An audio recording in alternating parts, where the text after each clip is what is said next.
Então, hoje nossa comunidade reflete sobre o quinto domingo do tempo comum.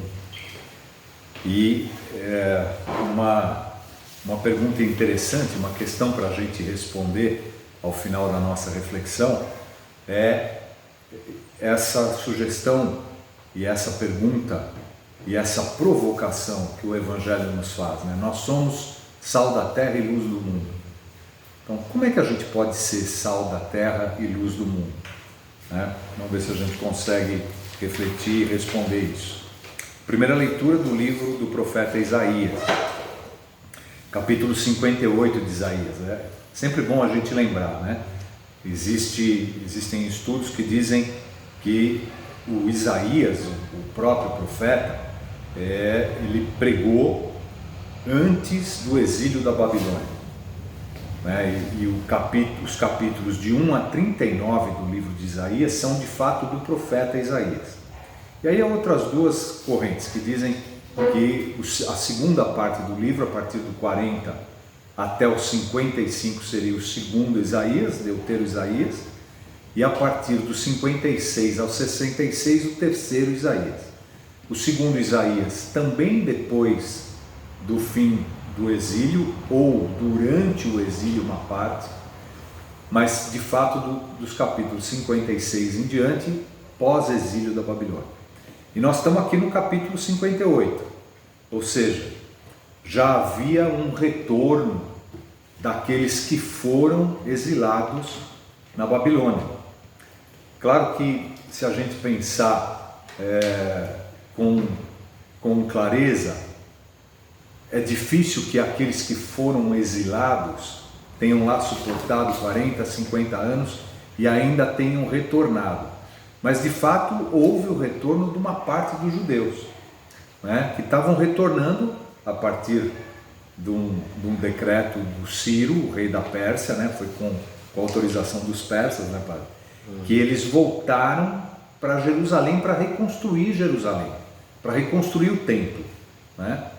Então, a gente deveria pensar que deveria se haver nesse momento uma certa tranquilidade, deveria imperar o direito e a justiça, mas o que a gente vê aqui é que não é bem assim, né? Por quê? Porque Isaías, assim como os três últimos profetas que falam pós-exílio, né? Ageu, Zacarias e Malaquias, eles também vão muito nessa direção, denunciando a injustiça que acontecia em Israel, né?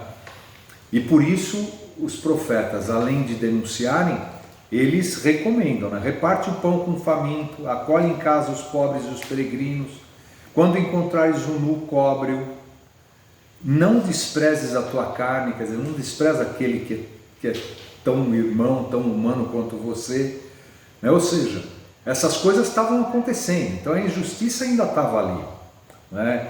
E é isso que está sendo essa fotografia. Se você fizer isso, vai brilhar a tua luz, olha a luz aí, né? Como a aurora, e a tua saúde há de recuperar-se o mais depressa.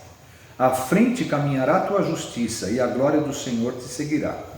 Então invocarás o Senhor, e Ele te atenderá. Pedirá socorro, e Ele dirá: eis-me aqui. Isso é muito interessante. A gente encontra uma reflexão sobre esse texto de Isaías em Mateus. Hoje nós estamos lendo Mateus, né? Capítulo 5, não é isso? 5, 13 em diante. E isso. E o próprio Mateus, lá no capítulo 25, a partir do versículo 31, ele faz aquela reflexão sobre o último julgamento, né? O maior julgamento, vocês lembram? Quando há aquelas respostas, né? Mas quando é que nós tivemos com fome e te demos de comer, com sede e te demos de beber? Tivestes nu e nós te vestimos, estava preso e fomos te visitar, né? Que é justamente aquele momento que no último momento vai se separar as ovelhas dos cordeiros, dos cabritos, e para uns será feita essa resposta, né? Foi quando eu tive fome, o rei diz que responde, né? E que rei é esse? Eu tive fome e me desse de beber, eu tive sede Eu tive fome e me deste de comer, eu tive sede e me deste de beber, eu estava nu e me vestiste. Que são essas coisas que nós vimos aqui em Isaías, né? Se destruíres os teus instrumentos de opressão e deixares os hábitos autoritários e a linguagem maldosa, se acolheres de coração aberto o indigente e prestares todo o socorro ao necessitado, nascerá nas trevas a tua luz, e tua vida obscura será como o meio-dia. Então aqui já tem uma provocação da liturgia desse final de semana, né? E nós estamos a poucos domingos da gente começar as reflexões da Quaresma, né? Vale a pena a gente lembrar que, se não me engano, no 4º ou 5º domingo, Padre, nós temos o texto do cego, do capítulo 9 de São João, do cego de nascença, né? Que é também uma reflexão que a gente encontra no capítulo 9 de São Marcos, que fala do cego que estava no caminho e ouve Jesus passar, dizem para ele que é Jesus, e ele grita: Jesus, filho de Davi, tem compaixão de mim. E aí Jesus para. Ou seja, quando a gente identifica Jesus, o Cristo, né, ele para. E no Evangelho que a gente vai ver lá em São João, na Quaresma, acho que 4º ou 5º domingo da Quaresma, a gente tem esse cego de nascença. E esse cego de nascença, a tradução do grego é que ele era cego desde a origem. Desde a origem. E a origem nos remete desde o Gênesis. Então, ele não enxergava desde o Gênesis. E a igreja nos coloca essa reflexão que Jesus devolve a luz para a visão desse cego, né? E isso nos prepara também nessa liturgia de hoje. O Salmo é uma resposta maravilhosa à primeira leitura, né? Uma luz brilha nas trevas para o justo, permanece para sempre o bem que fez. A luz brilha para o justo. O que o justo é? Ele é correto, é generoso, é compassivo, como luz brilha nas trevas para os justos. Feliz o homem caridoso e prestativo que resolve seus negócios com justiça. Ou seja, a denúncia do profeta Isaías da injustiça que havia lá em Israel, o justo que vive no direito e na justiça transforma em luz os caminhos por onde ele anda. Porque jamais vacilará o homem reto, sua lembrança permanece eternamente. Confia em Deus, seu coração está seguro, está tranquilo, nada teme. Ele reparte com os pobres os seus bens. Vejam aí, permanece para sempre o bem que fez e crescerão a sua glória e o seu poder. A luz brilha nas trevas para o justo. Mais uma parte da nossa resposta, né? São Paulo aos Coríntios, vamos lembrar, os coríntios não eram judeus, né? Gente de cultura grega, helenística. São Paulo escreve para os judeus quando ele está lá na Tessalônica, né? E ele diz: irmãos, quando eu fui à vossa cidade anunciar-vos o mistério de Deus, não recorri a uma linguagem elevada ou ao prestígio da sabedoria humana, né? Ele está se referindo aí à filosofia grega, né? E ele não recorreu a essa linguagem. Pois entre vós não julguei saber coisa alguma a não ser Jesus Cristo e este crucificado. Paulo sempre nos provoca a olhar para a cruz. Sempre. Ele não se valeu da linguagem humana, da sabedoria, da filosofia, mas ele se valeu da linguagem da fé. E faz a gente olhar para Jesus, o Cristo, né? O Cristo, portanto, o Messias, Jesus Cristo, ele diz, e esse crucificado. Então, ele nos provoca a olhar para o Cristo morto, para a paixão, para a morte e para a ressurreição. Aliás, eu estive junto de vós com fraqueza e receio e muito tremor, provavelmente, de encontrar esse tipo de resistência da sabedoria, que muitas vezes nos ajuda a aprofundar a visão da fé. Mas muitas vezes, quando a gente olha para determinadas coisas, por exemplo, quando a gente olha de uma forma literal para alguns, entre aspas, milagres de Jesus, né? A água que se transformou em vinho, o leproso que ficou curado. Se a gente for olhar para isso com a sabedoria humana, dentro de uma visão da filosofia, é difícil você dizer como é que pode acontecer isso, não é? O leproso ficar curado, sim, a medicina pode curar, não é? A água se transformar em vinho, são coisas que a gente só consegue encontrar uma resposta à luz da fé. E é isso que São Paulo nos mostra, né? Também a minha palavra e a minha pregação não tinham nada do discurso persuasivo da sabedoria, mas era uma demonstração do poder do Espírito. Lembrem disso, né? Poder do Espírito. A sabedoria humana, a filosofia, olha para aquilo que é físico, que a gente pode tocar, que a gente enxerga, que a gente vê com os nossos olhos humanos, que a gente toca. Mas a demonstração do poder do Espírito, e é aí que está a nossa resposta, que São Paulo nos provoca, vem a partir do Espírito, daquilo que não é físico, né? Que é a visão da teologia, a resposta da teologia. Para quê? Para que a vossa fé se baseasse no poder de Deus e não na sabedoria dos homens, né? E aí cabe também uma pergunta para a gente, né?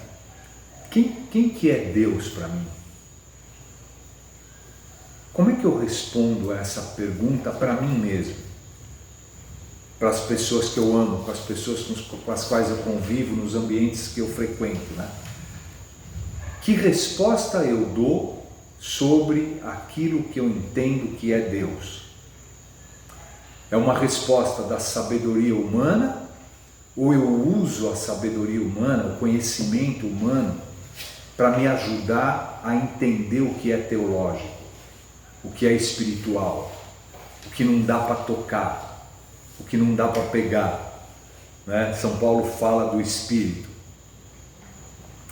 E essa é também uma provocação para a gente, né? Como é que a gente consegue ser esse sal na terra e essa luz no mundo que Mateus nos coloca, ou a comunidade de Mateus nos coloca nessa reflexão no Evangelho, não é?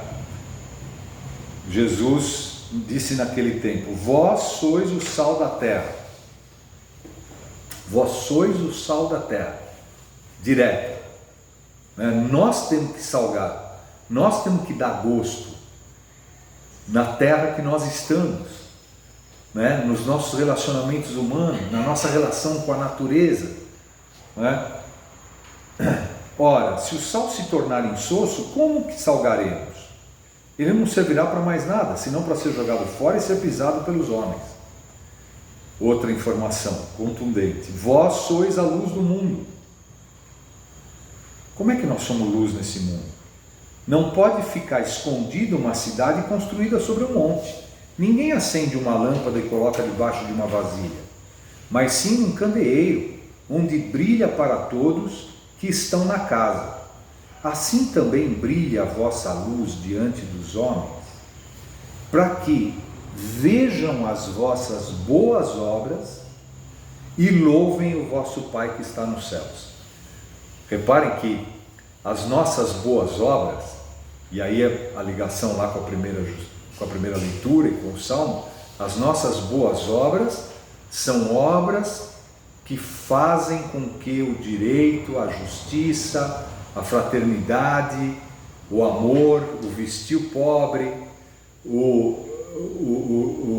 dar comida para quem tem fome, dar água para quem tem sede, fazer com que a justiça e o direito imperem. Essa é a nossa luz. Essa é a nossa luz. Quando Jesus dá de volta a luz para um cego de nascença, para um cego desde a origem, desde o Gênesis, é justamente a resposta que a gente precisava encontrar, precisava nos perguntar: essa resposta serve para a minha vida?